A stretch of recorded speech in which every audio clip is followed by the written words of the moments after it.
Hey everyone, so happy to see you. Today we're going to talk about your board impact on innovation success. I'm so happy to see you here in the Invincible Innovation Live show. I'm Mazor, Kario, Innovation and Value Creation Expert, and I'll be your host. And today with me I have Jimmi Christiansen. Hi Jimmy, how are you? Hi, Adi. How are you? I'm good. Thank you.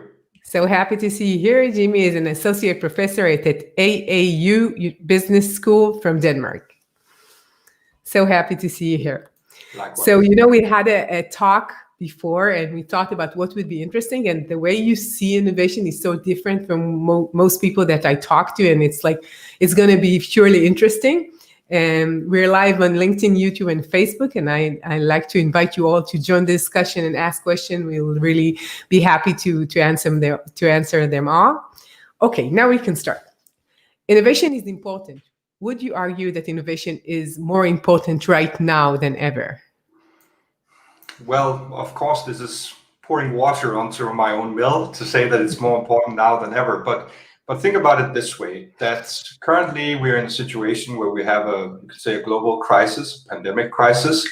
Similarly, what we're seeing also is that increasingly more and more companies are being pressured on their margins, and we see industries increasingly renew themselves. So that means that the industry clock cycles are becoming shorter and shorter, so that every time an industry flips into a new area, it's becoming increasingly shorter. And of course, what makes that happen? Innovation does, new entrants does. And if large companies want to counter this development, it means, of course, we have to be better at systematically managing innovation. So yes, I would say innovation is becoming increasingly more important.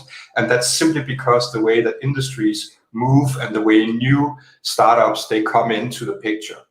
Yeah, and I think that you could say that right now, because everything is changing, there are so many open opportunities and possibilities for just to address the new needs that you have for your clients and new capabilities that you could offer them. So from the other side, it could help you in your business and to maintain your profits, I guess. Yes. Yeah. So why is it so difficult for corporates to manage both incremental and strategic innovation? So if you think about it in the sense that incremental innovation, a lot of corporates, they basically excel at it. So many of them, they have established systems. They know exactly what they're doing when they manage incremental innovation. Doesn't mean that it doesn't include risk, but it means that they have, risk management systems to handle that. They know how to optimize portfolios. They would probably have a gated process to manage it systematically. Now, if you go into more strategic areas, you are mimicking what happens in the startup world. So you are mimicking scenarios where you have to manage increasingly, the domain of uncertainty. You don't really know how your investments are going to land, just like a startup. Yeah. And that's very, very difficult for some corporates to handle because of some of the things we're going to talk about today: the governance structure, the ownership structure, because there are some short-term rewards that many companies have to meet. And I would say those are some of the structural issues. And the other thing is, the mindset that you apply. So if you apply an operational excellence mindset, typically super good for incremental innovation and established systems, and you want to apply a more entrepreneurial mindset, you get some frictions in your brain when you try to do that at the same time. So companies excelling at both, that's something that we see that they are really, really working hard to do. And it's not something that's easy to do because it's two different mental models that you are applying if you want to be really good at both. Yeah, it's one is like, I want to do what I do right now the best way I can do it. And the other one is what else can I do? Maybe it's totally different than what I'm doing right now. And it really demands you to be here and in the future at the same time. Especially for CEO, I guess, and people are in the C level. They have to think about two very different way of thinking, I guess. So like what would make a CEO think about these two direction in the same time and maybe even the same importance and level of their time and efforts even? I think a good example that we can follow is someone that I really you can admire, someone like Elon Musk. let's look at a character like that that's built up several startups and made billion-dollar exits several times, now within the Tesla Corporation and others. But let's take Tesla as an example. In the beginning, it was all about building the best product and then making that product more affordable, then making it even more affordable, so on and so forth. That was basically the master plan by Elon Musk back then. Now we have the Model 3 coming out, and maybe, let's see, there will be an even more affordable car. In that process, since that was the plan, that was purely about being an entrepreneur and growing something to a crazy extent. And now you see in the recent years, just the recent couple of years, there is economies of scale. You have to be very focused on cost. I think there was a quote not so long ago saying that, our shareholders have these and these expectations, and it will be like, I don't know if I'm paraphrasing incorrectly, but it would be something like a crème brûlée under a sledgehammer or something. That is what will happen to our company when the shareholders punish us. So you see, that is the operational excellence mindset, being very wary of investor relations, whereas the other mindset to apply to scale something and make a big vision is a different one. So now you're seeing also within that person that there are conflicting interests that a manager has to balance. And that is when you come into the mature corporate world, then you have to struggle and balance with both. Yeah. We have a question from Andres. Let's see it together. Does anyone of you guys have experience using Lean Startup in your work in innovation? So I do, but I would love to hear if Jimmy has anything to say about Lean Startup. Thanks, Andres. Yeah, thank you very much, Anders. Yes, we do. So I'd say, within let's say the notions from Lean Startup in terms of, building a prototype or prototype and making sure that you do efficient sprints that are short. Right. That's definitely something I've worked with in my you can say in my career at our innovation group, because that's basically the essence of doing learning loops and working with the learning plan methodology. So definitely, and that's something that I would say, if you want to venture in the world of more corporate entrepreneurship and strategic innovation, that a methodology like that and similar methodologies are super powerful, because it kind of adapts a different mindset, saying that I don't make a big plan for 5 years ahead. I look forward and I do small learning sprints, and then, control my resources to the best of my ability in case it fails. Well, then I can always pivot and go into a different direction. So the notion of Lean Startup and similar methodologies is something I like very much for working particularly with strategic innovation. So excellent question, Anders. Thank you. Yeah, thank you for your question. I could just add that this is what I'm doing more or less, because I come from startup and tech, and this is how I help companies do innovation. But for me, it's like doing small bets. Instead of we know that if we'll take a few millions, place it in a factory, we know it will work because we tried it in the past. When we don't know and things that are uncertain, we need to do these small cycles and tests, and even create a portfolio with many of projects and products and services just to test them out. And from these small cycles, we learn so much, and it's so invaluable for companies right now. So thank you for your question. So why governance is so important for innovation? This is something that was new to me when we talked, so I think it's really important to think about it. Yeah, so if you think about the ownership structure of companies and how things are put together, it's typically in the sense that the ultimate stakeholders that you have to be careful about are the shareholders or stakeholders. And the shareholders, you can say, they are the ultimate voice of many, you can say, publicly owned companies where the majority stakes are out there, so to say, in the shareholders market. Then you have a board of directors who basically answer to the shareholders and are the shareholders' voice. And under that, then you have the C-suite, you have the CEO who ultimately carries the responsibility of the progression of the company, and then you have the C-suite, and then you have everything below. Think about that. What is it that shareholders want? Shareholders, they typically want that you pay out dividends for them, or they want to see their stock increase. That's typically the for-profit mantra for many shareholders. Those are the two things you're looking into if you own shares. That also is reflected in the CEO incentive packages. Typically, CEOs in many large corporates, they have a fixed pay plus an incentive pay. The incentive pay varies a little bit, could be related to earnings per share or similar. So you would mimic something that is internal to the company, but also how the the stock market is reacting. And that's a very sound way of doing it, because we know from research that the stock market and the intrinsic value of companies, so a company's ability to make money in the future, to generate cash flows, harmonizes over time. Of course, it means that there are crashes, there are bubbles, there are essences where some things are really overvalued, some stocks can be undervalued, but generally speaking, over time, those two things follow. So the intrinsic value of a company and the stock market price of a share over time aligns. Okay, so if we follow that in mind, that you have an incentive package in the C-suite that aligns with the shareholder, you can say incentives is a good thing to do, but at the same time, it means that you have a structure and a governance that secures and wants to secure profit and positive cash flow.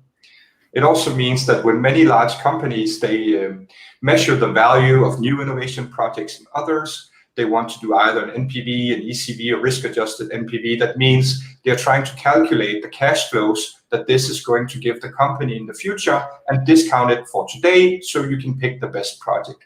This logic is completely sound in the sense that it's in full alignment with the incentive package of the CEO, and it's also in alignment with the shareholders that they want to either, you can say, get dividends paid out, from the year's result, or they want to see the stock price go up. And we know that the stock price is related to the intrinsic value, right? Right. So you see here that this is a system that has been orchestrated over years of how do you run, you can say, a for-profit business that is profit-oriented. It's so nicely put together.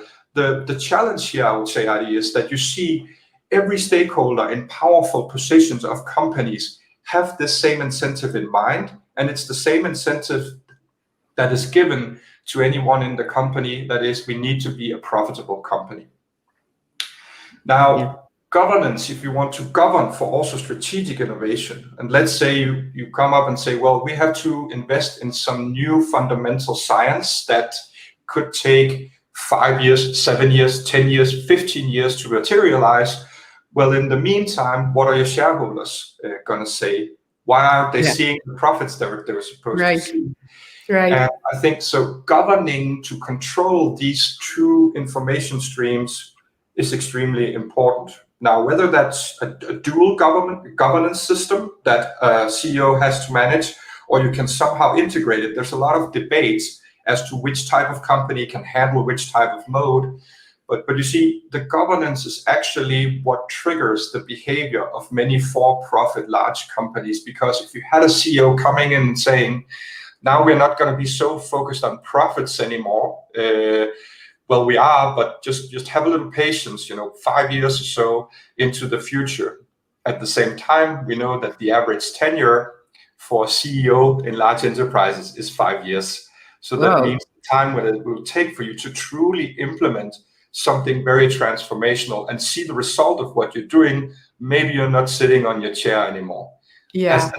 That's how it looks like today. So the entire governance system and the cycle of CEOs, that just makes it so darn difficult to focus on strategic innovation. This is my point of view, because then we can learn lean startup and all the other methodologies, but there's some structural things that we have to talk about. Yeah, that after I thought about it. Then I heard an interview with someone. He talked about Blockbuster. Everybody's giving this example, Blockbuster, Netflix, and he gave the details, exactly what happened from 2002 to 2010 when they closed. And he asked people before, what do you think they should do? And everybody said they should compete with the cloud. They could take all the content and they put it in the cloud. They could be more flexible with the way they handle it. Like, they had great ideas. And then he showed them that they've done everything. And what happened that the stock price went down, and then somebody purchased lots of stocks, and he was the main shareholder. And after a few years, he got upset, and he came to the manager, to the CEO, and he told him, for so long we don't see profit as I want it to be, so you're not getting your bonus. And then he left.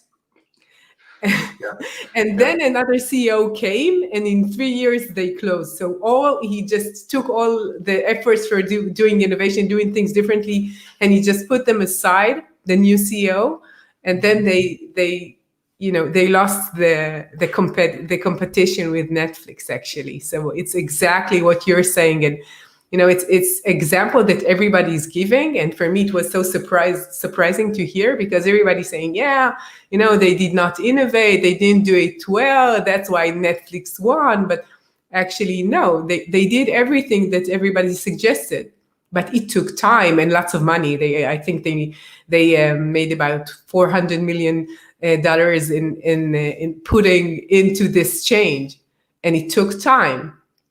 So that's the real story, which is exactly what you're saying. Do you know this story?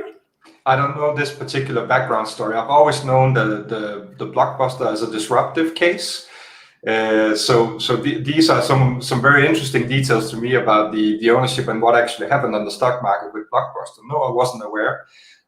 But it's intriguing that you're mentioning it now, and that it mimics, because it shows that previously you have some companies who've tried. Then you can say if the stock tanks, then that's a hostile takeover. It was an internal one, but still, then if you have a majority vote, then you can actually turn the tides of what's going on in the company if you're not satisfied with the direction. Yeah. Another thing that everybody wants to be so smart and say, I didn't think about it. The management was not good enough. The CEO was not good enough. But actually, he was very successful CEO before he was in Blockbuster, even afterwards. So it's not that he didn't do what needs to be done, but it was not. He was not maybe too successful with the shareholders and stakeholders in that case, but not more than that. So it's really interesting to think about it. So how is managing board impacting innovation, and what about other stakeholders other than that they expect to have profit? How do the way they are built impacting the company? Yeah, so of course, the managing board, typically, their role is to secure the future of the company and that the company is prosperous. Now, in translated terms, of course, it means that you have to ensure a profitable company that's also renewing itself. Sometimes, it's also with additional focus on the sustainable development goals or other. But in generally, to ensure the longevity of a healthy company over time, that's something that the board of directors, they have to oversee, and that's why they appoint a CEO. Now, it depends a little bit, I would say. Let's look at the shareholder voice. Like the shareholder voice, what I said, typically, classically, it's about getting dividends, or it's about seeing your stock price increase over time. That makes a lot of sense. That's translated over to profits and the company's ability to turn positive cash flows. So that also means that oftentimes you would have profiles in a board that you will have definitely some strong financial profiles, and that typically would also be coupled with some stronger technical profiles to make sure that there's a healthy portfolio and we are investing in the right technology, so on and so forth. What I think we have to be very pay a lot of attention to is that a board on behalf of the shareholders that accepts longer time horizons. If we can see we have the cash that it takes to be less profitable for a year or two, if we have a bigger plan with that, is that a board that's willing to tolerate that? Do we have the visionary people in the board that can see a little bit beyond the profits of the next quarter and the delivery? Is it some people who have the character and also maybe the power in the industry that says, even though something is going against them, that they're not caving?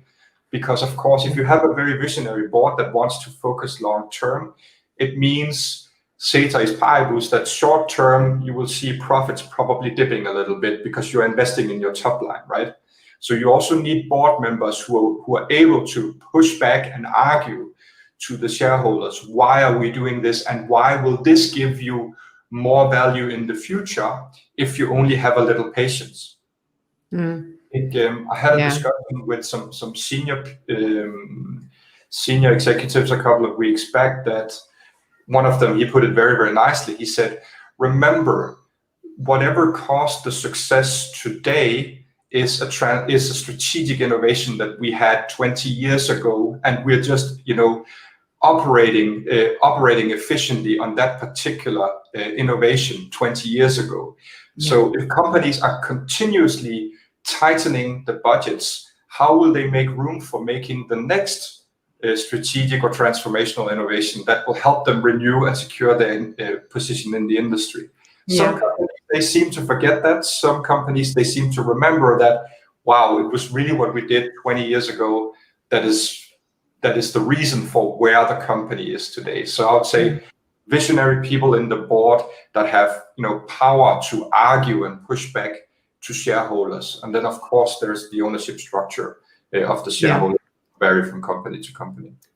And these board members, most of them had done lots of business and money from the current way of maybe from the same industry, maybe from the same domain. They know what's going right now in the business, but not all of them know how fast it's changing and what could it be in the future. So what you're saying about visionary is maybe not only how old they are, what's their experience, it's the way they see business. Not only right now we're making more money, in 2 quarters we'll make much more money, and so forth. It's like planting a tree that will give you fruits in 10, 15 years from now. And it's hard, I think, to have these people in general. So most people are excelling in what they know right now, and they're making lots of money right now from it. So they don't think I need to do things differently, and doing things differently is with uncertainty, and it's hard. So I would say I'm not. So I think let me put my argument in a different context. I would say probably for many of these large corporates, you have in the board members very, very intelligent people, very successful people that have demonstrated that success consistently over time, and probably many of these people are also the right visionary people, but there's nothing that can take vision out of people like money.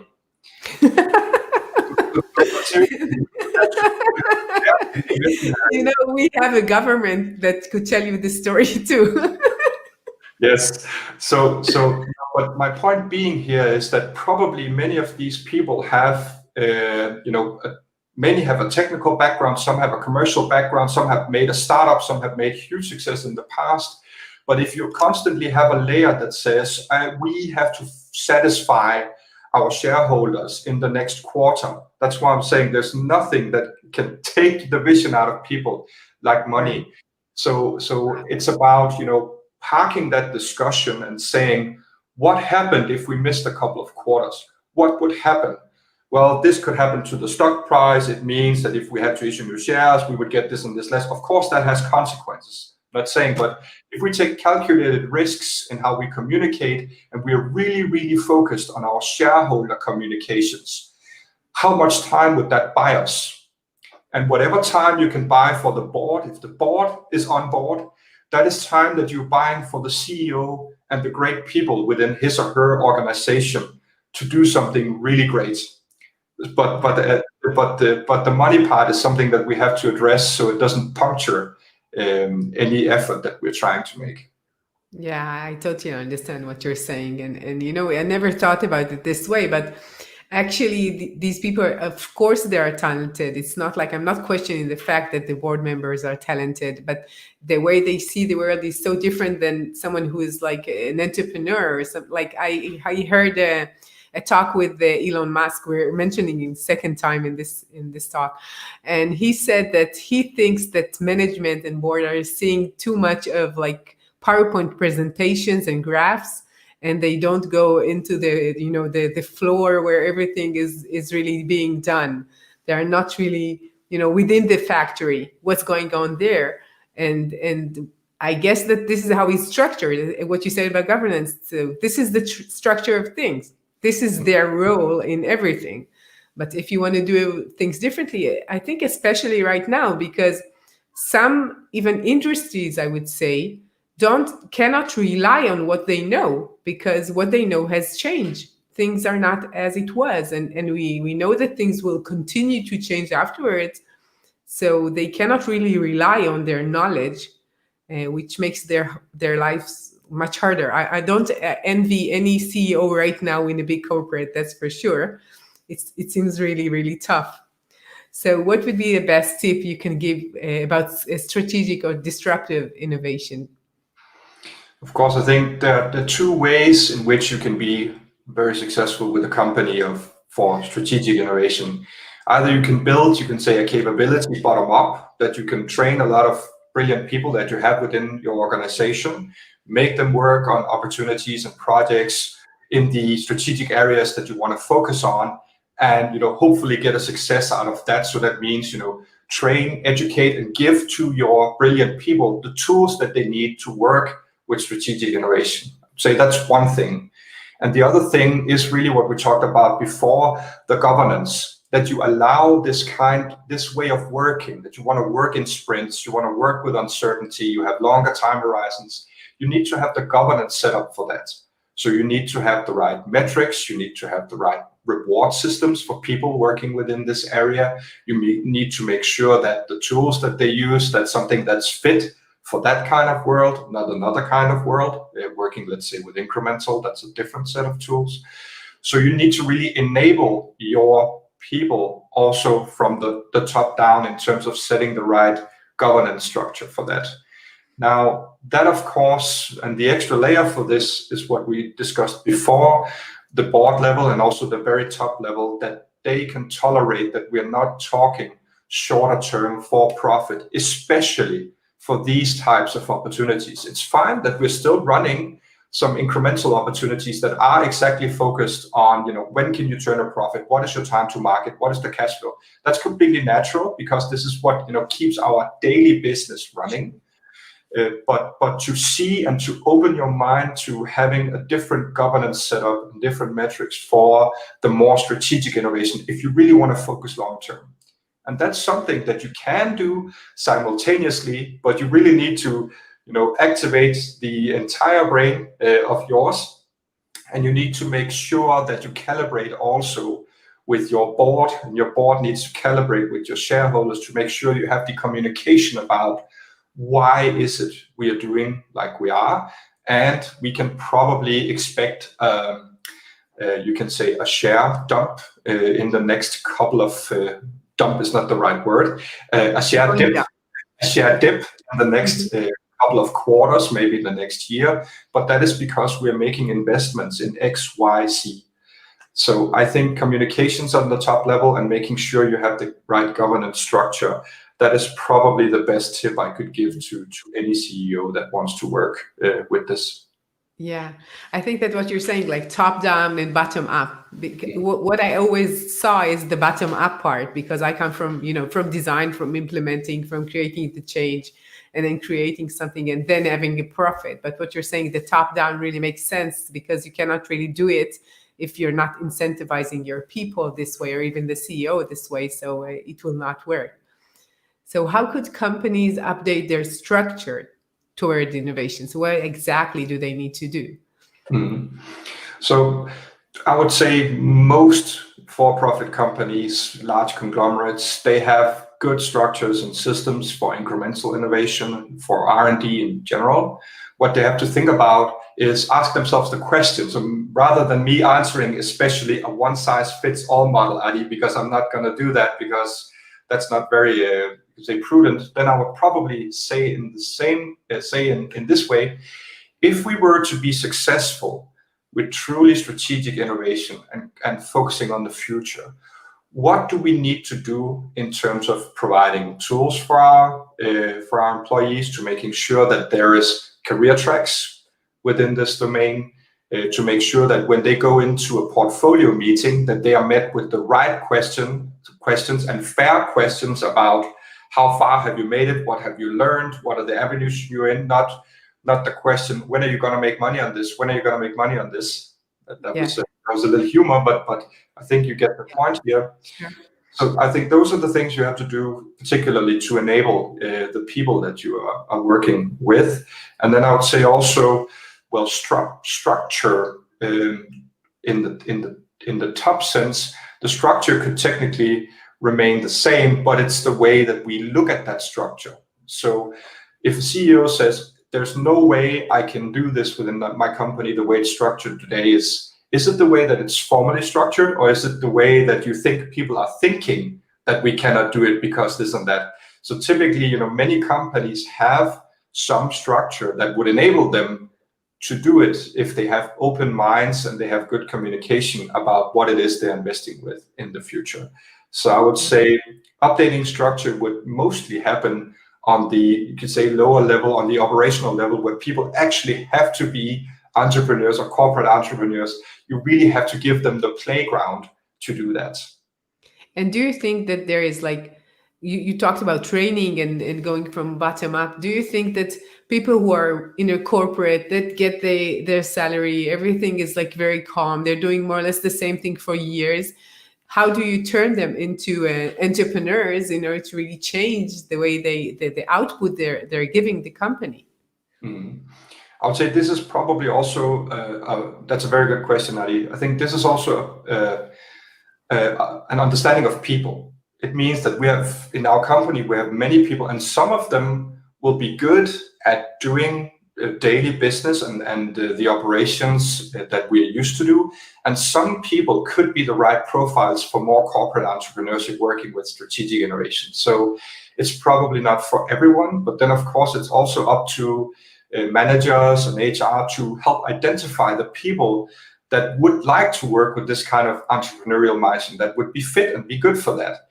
And I can imagine in many companies, you probably have an idea who some of these people are already, based on the meetings. The one who always comes up with some crazy ideas for something. Okay, that could be a person that works on the very front end of this kind of transformational innovation, so on and so forth. So I think it's probably not for everyone. So you also have to be realistic about what kinds of people do we have in our organization that want to work with this, and also be open to, well, then it means probably we have to hire a little bit extra people from the outside that fits the criteria, what we would like to see, and that way of working that we think would be good for our company if we really want to focus on the future.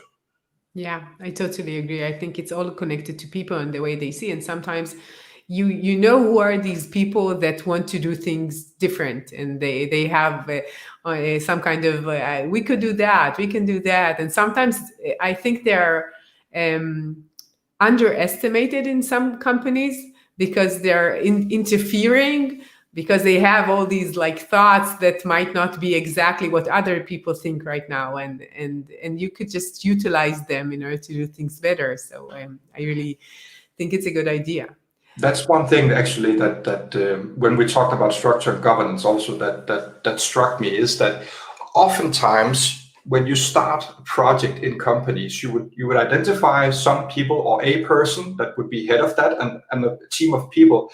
And then you would be naturally expecting that those people would follow the project all the way through. So all the way from getting the first idea basing to scaling and commercializing, where you think, if you look at startups, many founders, they say once they have to scale and really turn things up, that once they start the journey, that's okay. But once it turns into more operational, they don't want it anymore because it doesn't fit with the way they think. So I think another thing is to say, does a project or an opportunity always have to follow the same person?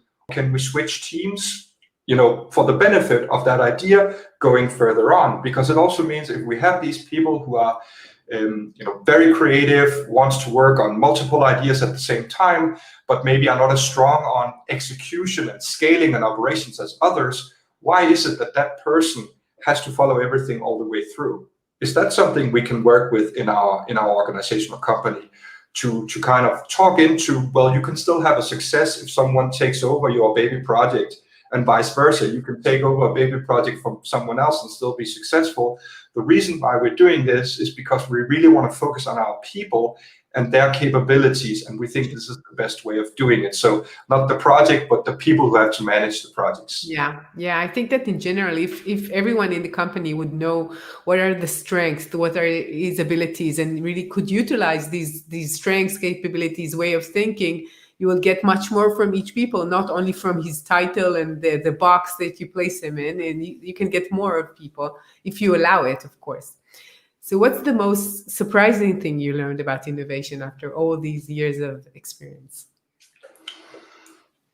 I would probably say that's also the reason for we have the talk that we had today, was that many companies are really good at managing innovation. I would say also some of the companies I've been in touch with also becoming better and better at strategic innovation.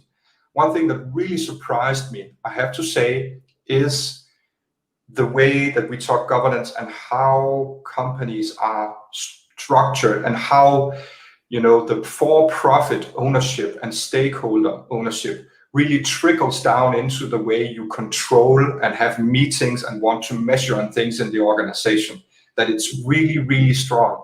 So, you've seen something probably coming, from the scientific management era, where we have to optimize on our production, and, resources were finite. We just have to squeeze as much as we can out of people and out of our machines, into having a more modern way of looking at problems of sustainable development goals and recycling within many industries, but where the system has not seemed to change a lot in order to enable it. The system is very focused still on reminiscence of scientific management and others. It's so damn well oiled and well orchestrated in the way that for-profit system is structured. I think that's something that we need to have a conversation about, and we really need to discuss how can we work with that to our benefit if we want to be, if we're really serious about a sustainable future, which I think probably in any industry you can see there is profit in that. We just have to figure out how to do it. Yeah. It takes a little time. How can we make the system work for us, our own governance system, so it doesn't become a hindrance, but rather an enabler to meet those goals?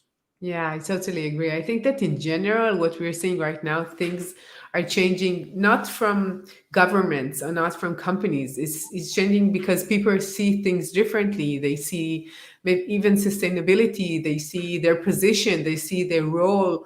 So everything is changing a bit. And then I think it could give you a push to a direction that is a bit different, because when you know everything and it's very like, yeah, this is what we're doing in 2 years, this is what we're doing, and you're going to a certain path that you're sure about, there is no lots of holes that you could change from or grow differently from, because it's very structured. When things are a bit more fluent, I would say you have more possibility to see things differently and change. And I really hope that other than all the bad things that has happened from COVID, we'll see difference in that too. So how we're almost done. It's been like in a flash. It passed so fast as always. So where could people hear from you and contact you if they have any question and want to work with you?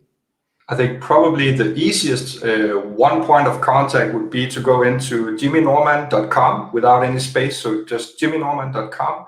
There are all my contact information. Also, you can also reach out through me through LinkedIn, and then I'll be very, very happy to have a conversation with you about this topic or anything related to innovation technically. Yeah. So I want to thank you again and wish you happy holidays, because we're almost in Christmas right now. And I wish we were going to have a much better year next year from what we had till now. Everybody is listening, and Jimmy too. So thank you. And to all of you change makers out there, thank you for joining me. I'll be here next week. You're much invited to meet me in the next episode or in invincibleinnovation.com. Have a great year. Bye-bye.